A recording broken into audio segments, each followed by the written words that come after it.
2025 marks 40 years of one of the best movies ever made. Back to the future! And scarily, somehow, 10 years since the future. October 21st, 2015! Which is actually now the past. Whoa, this is heavy. It's complicated. But I tell you what else is complicated. Back to the Future 4. Great Scott! But Joe, I hear you cry, Back to the Future is a trilogy. It's a famous trilogy that there's no part 4. Sure, maybe not in the strictest of time continuum, but it's undeniable that the franchise has been continued and expanded upon through various other means, including but not limited to video game sequels, theme park rides, TV shows, musicals, AI remakes, because it's the internet in 2025, what else do you expect? And if you thought that was disappointing, it's also been continued in whatever the hell this is. What can we do? You have to lick my Great Scott! So today, in honour of October 21st, 2025, I thought I'd take you on a little trip through all of these bizarre remakes, adaptations, sequels and more. Also play along in the comments, let me know your ranking or if you've actually seen all of these bizarre adaptations. And if you are enjoying the video at any point, please feel free to subscribe. There's more videos like this on the way, so yeah, subscribe. remember, stay alert! To make this easier, I've got this handy little tier list to rank each of these products. I'm calling them products because I don't know what else to call them. They're not all films, and they're certainly not all good, so I can't be too positive with my language. At the top, we've got Great Scott for, like, greatest cinema. This is perfect. Leave it exactly as it is. Underneath that, we've got It Works. Which, I mean, it's sort of self-explanatory. It's good. It's a solid thing. I'm glad it exists. Then we've got Fine. It's like, I don't really care. It's fine. That one's the only one that's not a reference, because what would you use there? Tell me in the comments if I've missed an obvious Back to the Future quote I could have used. Then we've got, whoa, this is heavily disappointing. And then the worst category of all should be erased from existence. Erased from existence.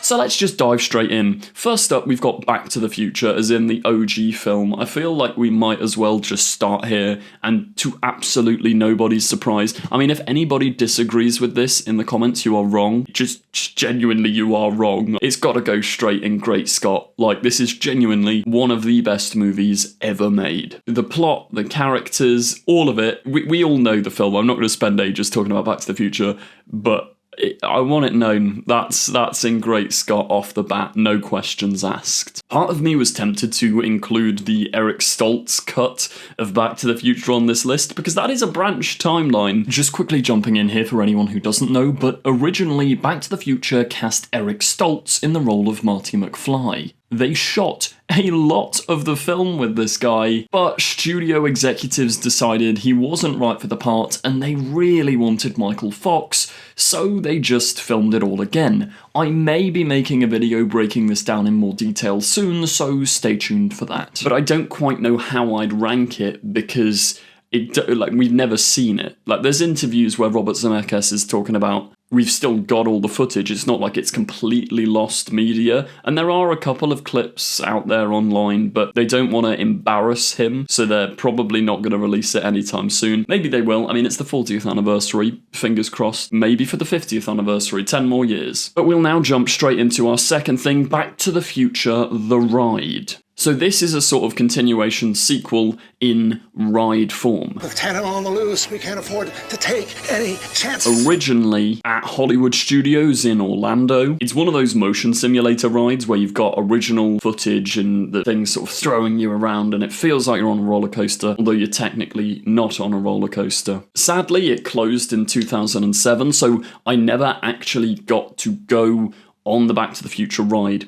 I've been to the site of it. I've got to see the DeLorean and the time-travelling train, which was pretty cool. And I've been on that ride, which is now repurposed to be the Simpsons ride. I think there is a nod to Back to the Future in the queue while you're waiting for it. And I can't lie, from what I remember, it wasn't that exciting. But you are now able to watch the full ride-through experience on YouTube in 4K. It's been restored by some wonderfully talented people. And I can't lie, I feel like this would have been one of my favourite rides if I actually got to witness it in its prime. It's set after the movies, where Doc Brown now resides at the Institute of Future Technology. He's giving you a tour of the lab and showing off the new time-travelling DeLoreans. He's gonna, mass produce these. And we are the test subjects. And that means you. But, of course, it's Back to the Future, so Biff sneaks into one of them, steals it, and then you have to chase him through time. You go to the Ice Age. Prehistoric time, there's this whole sequence where, you're trying to escape a dinosaur. You go to the future, or what was the future, 2015, and then you actually end up saving Biff, and Biff thanks you for saving him. Thanks, Doc Brown. You saved my life. So I'm gonna put Back to the Future the ride in it works, because it's nowhere near the same level as the movie. The plot is obviously designed to be a ride. It's fun, it's silly, but Christopher Lloyd and the actor of Biff, whose name escapes me, sorry, they're both on top form. It's great fun. So I think maybe my mind would have changed if I actually got to experience it, but it's going to go and it works for now. Next up, you've got to respect my dedication to this video. I sat through, I think, the 3 or 4 parts of this to make sure that my opinion is informed. This is the real adventures of Doc and Marty, but Marty spelt M-H-A-R-T-I, rather than Marty. I'm so sad. Don't be sad, Marty. Some of you may be looking at this and going, that looks and sounds familiar. And I'm including it on this list because of its sort of historical significance. This is actually the origin of Rick and Morty, which may surprise some of you, may surprise no one. These shorts are from back in 2006, and basically just a big middle finger to copyright and censorship, going, we're going to do whatever we like with these beloved characters, but we're going to slightly rename them so that we can be really crude and funny. It's genuinely gross, though. Something about the humour kind of reminded me of Pink Flamingos, which, if you're under the age of 18, nobody watched that film. But it's genuinely just grim. The saliva needs to be warm and fresh. It's bizarre, though, because obviously it's voiced by Justin Roiland, who does the exact same voices for when he plays Rick and Morty. I'd try and describe the plot to you, but I don't think YouTube would be happy with it. It's deliberately insane and vulgar, to the point of discomfort, so I'm sorry. You know what? I can't put it in should be erased from existence, because I do actually enjoy Rick and Morty. Not all of it, but some of the episodes are genuinely quite fun. I think I might, because if we erased it, we'd lose Rick and Morty. I might keep it in, well, this is heavily disappointing, just because I don't want to have to see this again. I don't understand how that would work, Doc. Marty, trust me. Yeah, it's a bit disturbing. But that brings us on to something much, much nicer to talk about. Back to the Future, the musical. Which I remember when this was announced, I, like many other people, was sort of skeptical, going, how can you make a musical out of Back to the Future? That won't work. But I think it kind of does. I've watched this musical 1.5 times, which I don't think many people are going to get the privilege of saying they've watched Back to the Future the musical half a time. The first time I went to see it, it's the bit where Marty's being chased down the corridor, and that's at least my vague memory. This was a couple of years ago. But Biff just came out on stage and was like, McFly, where are you, McFly? And George or Marty didn't show up. So he just stood there for 20 seconds going McFly, you're really taking the mic now, McFly. And it was just really awkward. And then the curtain just came down, and then they were over the loudspeakers, sorry, there's been an emergency behind the scenes. The show's been cancelled. I hope they were all okay. It was just quite comical to see the actor of poor Biff just on stage McFly, where are you? The show itself is actually quite good. It's not a Les Mis, let's be real, but it is fun. The audience laugh along. The people playing Doc and Marty clearly love doing it, because both times that I've been to see it, they've had like little moments where they're just laughing at each other on stage. And the special effects are insane. Slight spoiler, not that it's a spoiler because we've all seen Back to the Future, but making the DeLorean lift off at the end and like fly over the audience it's insane. And it's like spinning round while the actors are in it. A bunch of the musical numbers as well are genuinely quite good. There's a couple which are just like sort of bog standard. Oh, that's fine. It's in a musical. It furthers the plot, but like it works. The song Doc sings is quite fun, and it's quite meta as well, because all these women start dancing and just showing up whenever Doc starts singing, and there's this line where Marty's like, where did they come from? And Doc's just like, I don't know, they show up every time I start singing. Also, there's a TARDIS in it. I mentioned my love for Doctor Who. There's a hidden TARDIS in Back to the Future the musical, which is pretty cool. It's also quite a faithful recreation. I'm tempted to put it in Great Scott. I think I'm going to do it. You know, yeah, bear in mind, I haven't seen the show for probably 2 years-ish. And as I say, I've seen Act 1 twice, Act 2 once. But from what I remember, it's very good. It's very worth your time. You should go and see it. It's fun. Next, we've got Back to the Future 3. Great Scott. I know, this is heavy. Now, I don't think it's too controversial of an opinion to say this isn't quite as good a film as 1 or 2. Like, it's still solid, and I'm pretty sure it was shot back-to-back with the second movie, so they shot both of them in one block. It just doesn't hit the heights of films 1 and 2, and as much as I love Back to the Future, there is like a thing of, if you binge watch them all in one go, which I've done quite a few times, it does start to get repetitive. Like, I know it's part of the gags and it's funny, but like Marty waking up and he's like, oh, it was all a dream, I'm back home with my mum, and then it's either his mum when she's younger, or his mum who's actually like a cowboy ancestor of him. Like, it is fun and it is funny, and I think the goodwill of the first 2 movie really carries through. It's a very solid film, and I do love it, and it completes the trilogy very nicely. But I think it's one of the reasons there's never going to be a Part 4 official movie, because what do you really do after that? I'm going to put it in It Works. Maybe that's sacrilege to put the musical above one of the actual original trilogy. Debate amongst yourselves in the comments, but I think it's close to being in Great Scott, but if we're being realistic, if we're just being honest, putting nostalgia aside, it's not as good as the first 2 films, but the first 2 films are so good that that's not a surprise. The cowboy vibes are fun though. Like, it's so American. And I do love the watching Clint Eastwood films and then like having the bulletproof vest. Oh, I'm tempted. Maybe I put it in Great Scott.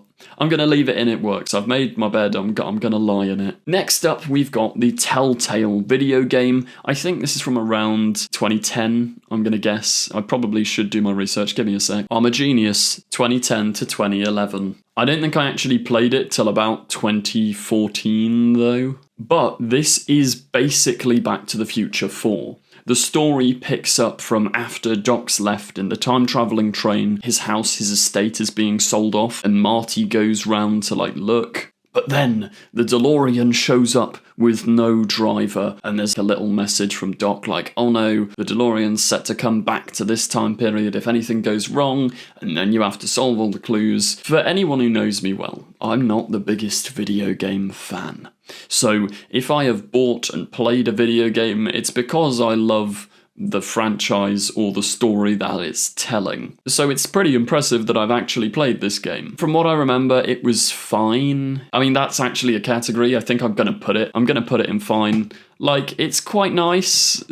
Christopher Lloyd, by the way, what a guy. He's back for, like, every adaptation of this. He's just always there. And actually, we'll give a quick shout out to the live-action Rick and Morty, because obviously, as I mentioned, Doc and Marty, that's where Rick and Morty stemmed from. And they did these little, like, promo things for Rick and Morty, I think season 5, where they actually got Christopher Lloyd to play Rick, which is just wild. I'm going to put that in It Works. It's not actually on my list, so we'll all have to imagine, or if I can be bothered, I will edit it in. I'm eager to see what happens. But yeah, back to the game. The game is good fun. That's it. It's good fun. It's none of the plots match. Like, it's what I was saying a minute ago. I kind of think after the third film, it's why it stays as a trilogy. You can't really take the story any further. Like, the third film wraps it up really well. So it's not something you need, but if you want a bit of a Back to the Future fix, it's fine. It's fine. Next up isn't even a real inclusion, but when me and my mates were about, I don't know, like 13, we made our own spoof parody of Back to the Future where the DeLorean is a Ford. You built a time machine? Out of a Ford? It's so funny. This is heavy. Not as heavy as this saucepan. It's genuinely dreadful, and you will not find it on the internet. I've unlisted it. It embarrasses me. Why on earth did we just steal a time-travelling car? But it is actually, like, it's fond memories. I'm gonna put it in fine. No one else will have seen it. Maybe one of you watching this video, if you've been on this channel since like 2016. But yeah, it's what a time to be alive. That's pretty cool. Next up, we've got the animated, this is like an official continuation, animated Back to the Future show, which would always start with really cool Christopher Lloyd. As I say, he's in everything. He crops up as Doc to go, here's something mildly educational, like we're gonna learn about the witch trials. And then you get a flashback to their animated adventures and like historical time periods. It's kind of educational. I haven't watched every episode of this because it never really appealed to me. The only sort of show of that time that actually did really appeal to me, I think, was it called like The Real Ghostbusters or something? It's like an animated Ghostbusters. That, when I was a kid, I was like, oh, peak. It's nice when you can subtly put educational stuff into kids' media rather than just like, today we're going to learn about the dinosaurs. But it's pretty cool. And obviously I'm not the target demographic for this at my present age, and I barely watched it as a kid. I did watch a couple of episodes to like prepare for this video though, so I'm gonna put it in fine again. Like, I don't want to be mean, but it's gonna go in fine. Next up, we've got a weird inclusion, but I mean, if Tom Holland is gonna be asked about it on the red carpet, I can include it in this video. I sent it to Robert and was like, so when do we start shooting? So many people have talked for so many years about Tom Holland and Robert Downey Jr. Oh, they should be Doc and Marty in a remake of Back to the Future or a continuation of Back to the Future. And I can't lie, like, there's no one else that could do it. But it's a bit of a Jurassic Park situation. Just because you can, it doesn't mean you should. Like, genuinely, Tom Holland would be a really good Marty McFly. Like, if anyone could continue the legacy of Michael J. Fox, it is Tom Holland. Just listen to him say the line. Doc, are you trying to tell me my mother has got the hots for me? But the three movies we've got are such a banger trilogy. I don't know how you'd expand it. I don't know if you ever should. And remaking it is kind of pointless. Like, it removes the 80s charm to it all. Unless they did something kind of radical and different, I'd kind of be here for that. Doc, are you trying to tell me my mother has got the hots for me? But the reason this is on the list is because the sheer amount, I remember, I think it was around 2018, 2019, when the first deepfakes of Tom Holland and Robert Downey Jr. were made. That I respect a little bit more. That will have taken a long time and a lengthy process to actually, like, get ready, and it's kind of cool to see this parallel universe where that would have happened. But the absolute AI slop, that AI drivel that is all over YouTube now of like Back to the Future 4 trailer, and they've got like 3 million views, and it's some like corny dinosaur running after the DeLorean or something, and it's just sad. What happened to human creativity? Like, take me back to the day where there were fake trailers, but they were painstakingly made by visual effects people. Like, that's respectable. It's why I kind of respect the deepfake a bit, because there's man hours that have gone into that. And obviously with AI, yes, there are probably a lot of hours that have gone into creating these fake trailers, but I just don't think AI doesn't, like, it's not human, it's not got that pizzazz. Like, I don't want a ridiculously polished Back to the Future, I want a human-made Back to the Future. But then, I don't know, maybe in years to come, AI's going to take over the entire world, and our only option will be AI media, and there'll be 300 AI Back to the Future movies and I'll have to make this video again. But I'm torn between putting this in should be erased from existence, but also the deepfake's kind of cool. I think I'm going to put it in this is heavily disappointing.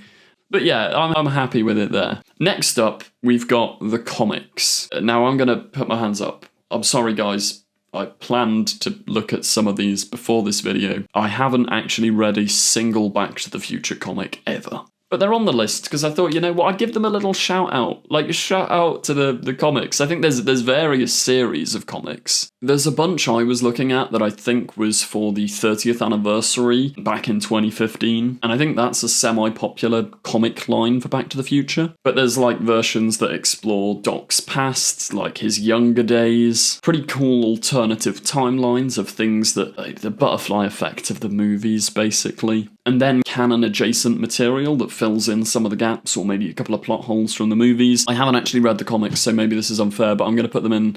It worked. No, they're going in fine because I never hear anyone rave about them. I've never heard anyone go like, oh my gosh, the best comic ever you need to read is Back to the Future issue, blah, blah, blah. But from what I've read, they do the job, but that's a completely uneducated opinion. Next up, we've got Lego Dimensions. Now, you better believe that Christmas 2015, I think it would have been, was one of the most exciting times. I suppose that was like my last kid Christmas. For those of you who've never played Lego Dimensions, you can combine The Wizard of Oz, Doctor Who, Back to the Future, and The Simpsons, which those 4 franchises, that's like peak childhood for me. Like, the chance to see Peter Capaldi's Doctor interacting with Doc Brown, like they used to post those really cool little adverts. I remember getting back home from school and they'd uploaded like Christopher Lloyd opening a parcel and in it was the Lego characters and it was just so exciting. But I can't lie, the game itself wasn't actually amazing. It was pretty good. As I've said, video games,